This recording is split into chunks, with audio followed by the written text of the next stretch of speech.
Hello guys, welcome back to Hub of Knowledge Mac, Future Making Training Center and Consultancy Services। दोस्तों इस lecture में आपको समझाने वाला हूँ मारुए पार्ट क्या होता है। मारुति का स्टैंडर्ड है MACE oblique BSA. BSA applicable for tier 1 vendor system audit और you can say assessment and Maruti centre for excellence MACE that is applicable for tier 2 supplier.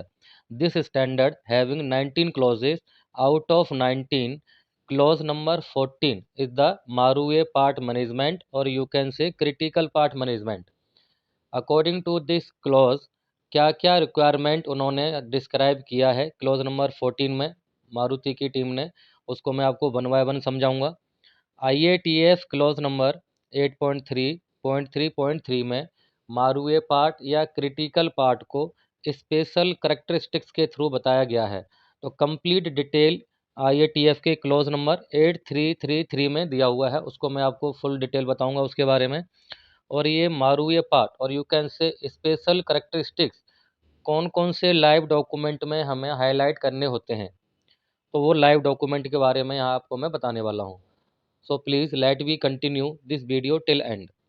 तो यदि आप अच्छी जॉब ना मिलने के कारण या सर्विस में अच्छा इंक्रीमेंट ना मिलने के कारण करियर में पिछड़ रहे हैं, या फिर दोस्तों आप डिग्री डिप्लोमा करने के बाद किसी कारण बस जॉब नहीं कर पाए हैं, तो आप हमारा training centre hub of knowledge MAC join करें।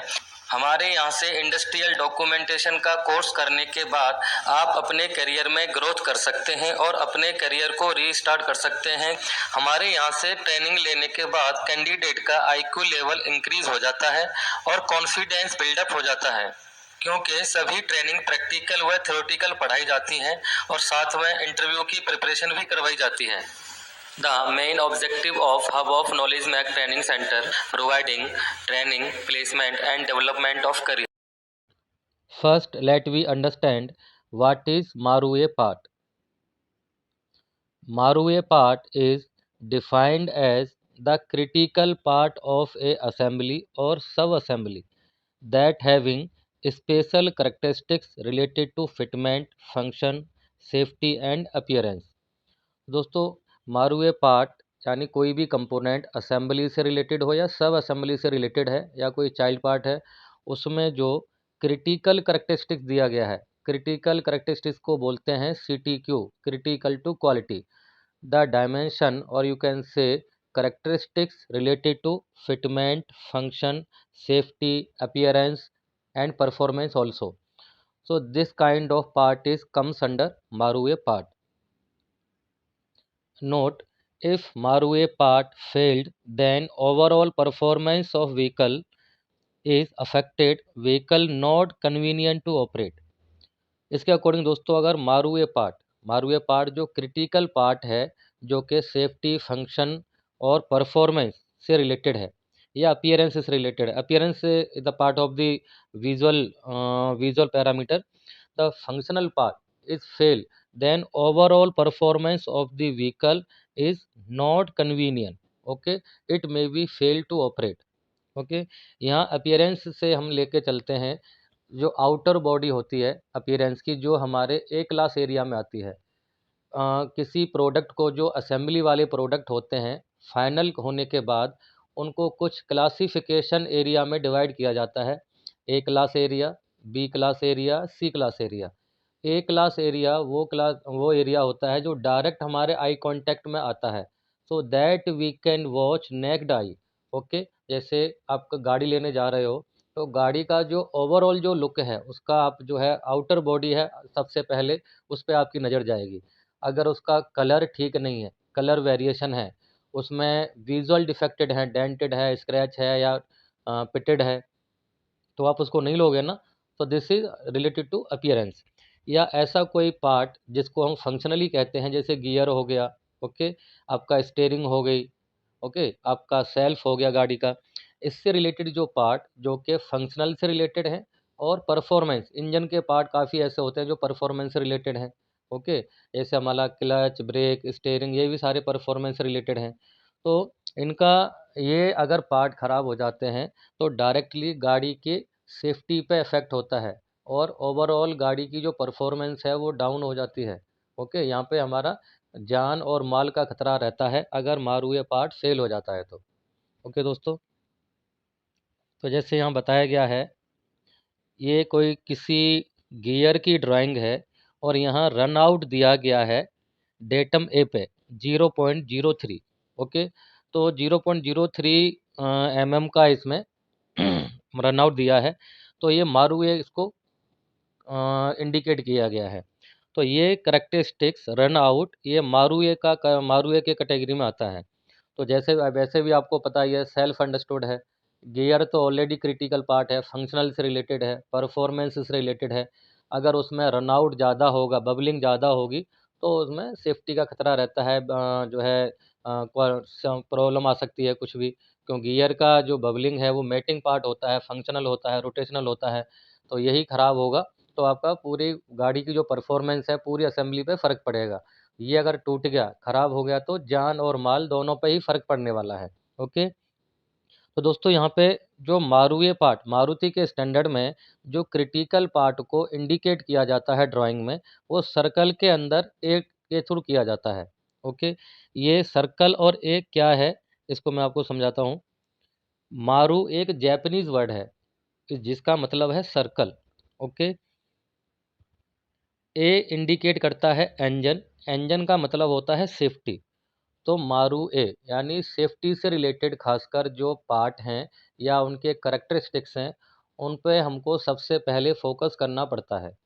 ओके, तो कैसे फोकस करते हैं इन प्रोडक्ट पे या किसी कंप्लीट व्हीकल पे, मारूए पार्ट के ऊपर, इनको हम जो समझने की कोशिश करेंगे मारुति के स्टैंडर्ड के अकॉर्डिंग और IATF के स्टैंडर्ड के अकॉर्डिंग। तो let first discuss VSA clause number 14। Maruti का जो स्टैंडर्ड है VSA, उसमें क्लॉज नंबर 14 में क्या क्या रिक्वायरमेंट है। तो 14 क्लॉज नंबर है क्रिटिकल पार्ट मैनेजमेंट, और यू कैन से मारुए पार्ट मैनेजमेंट। फर्स्ट पॉइंट है इसका, do you have special check oblique inspection for मारुए पैरामीटर ऑफ मारुए पार्ट आर अवेलेबल। तो वो यहाँ पे उन्होंने बात किया है, अगर आपकी कंपनी में कोई मारुए पार्ट दिया हुआ है मारुति ने, क्या आपने उसको स्पेशली आइडेंटिफिकेशन किया हुआ है क्या। जो लाइव डॉक्यूमेंट होते हैं, लाइव डॉक्यूमेंट कौन कौन से अभी मैं बताऊंगा, जैसे कंट्रोल प्लान हो गया, FMEA हो गया, DFMEA हो गया, process flow diagram also live document. इनमें आपने क्रिटिकल पैरामीटर जो हैं उस प्रोडक्ट से रिलेटेड, उनको वहाँ पे आपने इसको हाईलाइट किया है कि नहीं किया। ओके, उनके लिए स्पेशल इंस्पेक्शन पैरामीटर है कि नहीं। जैसे आपको कंट्रोल चार्ट के थ्रू प्रोसेस को वेरिएशन करना है per day, okay, shift wise, या इंस्पेक्शन फ्रीक्वेंसी आपको डबल करनी है। ओके, तो उसका थोड़ा सा स्ट्रिक्ट इंस्पेक्शन पैरामीटर आपको डिफाइन करना पड़ेगा उनके कंट्रोल प्लान में, और या उनकी वर्क इंस्ट्रक्शन या उनका जो SOP है या इंस्पेक्शन रिपोर्ट है। तो monitoring should be strong.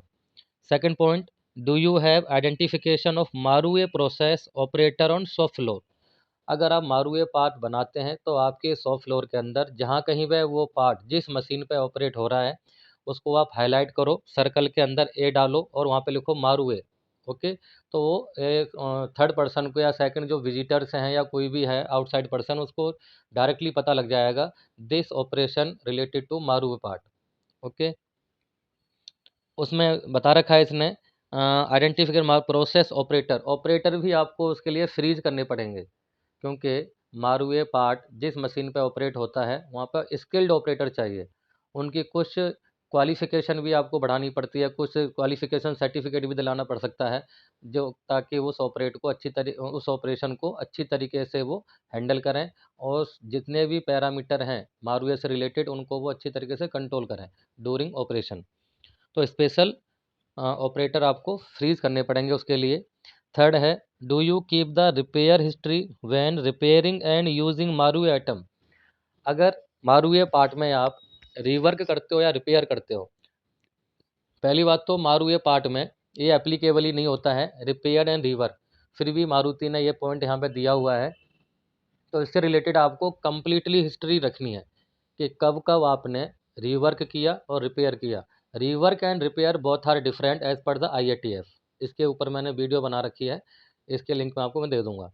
Okay, तो जो भी जब जब आपने रीवर्क या रिपेयर किया है उसका कंप्लीट डिटेल होनी चाहिए, और वो मटेरियल जब जब डिस्पैच हुआ है कस्टमर के यहाँ आपके पास ट्रेसेबिलिटी रिकॉर्ड होना चाहिए। जो कुछ कंपनीज होती हैं उनके यहाँ तो बारकोड वगैरह से ट्रेस हो जाता है, जो छोटी कंपनियाँ होती हैं वो इनवॉइस नंबर से ट्रेस कर लेती हैं। रीवर्क या रिपेयर वाला पार्ट जब भी कस्टमर को डिस्पैच हुआ है तो आप उसका इनवॉइस नंबर अपने पास रखिए। मे बी कभी इन फ्यूचर प्रॉब्लम आती है तो आप इनवॉइस के थ्रू ट्रेस कर सकते हो। और इसको फोरम चेंज में भी इंक्लूड करना पड़ सकता है, और फोरम चेंज में भी से ले सकते हैं हम, क्योंकि फोरम चेंज भी हमारा ट्रेसेबिलिटी से रिलेटेड होता है। तो ये रिक्वायरमेंट है VSC क्लॉज नंबर 14 की। अब हम बात करते हैं IATF क्लॉज नंबर 8333 की। तो क्लॉज नंबर 8.3.3.3 स्पेशल करेक्टरिस्टिक्स क्या डिस्क्राइब किया गया है IATF में।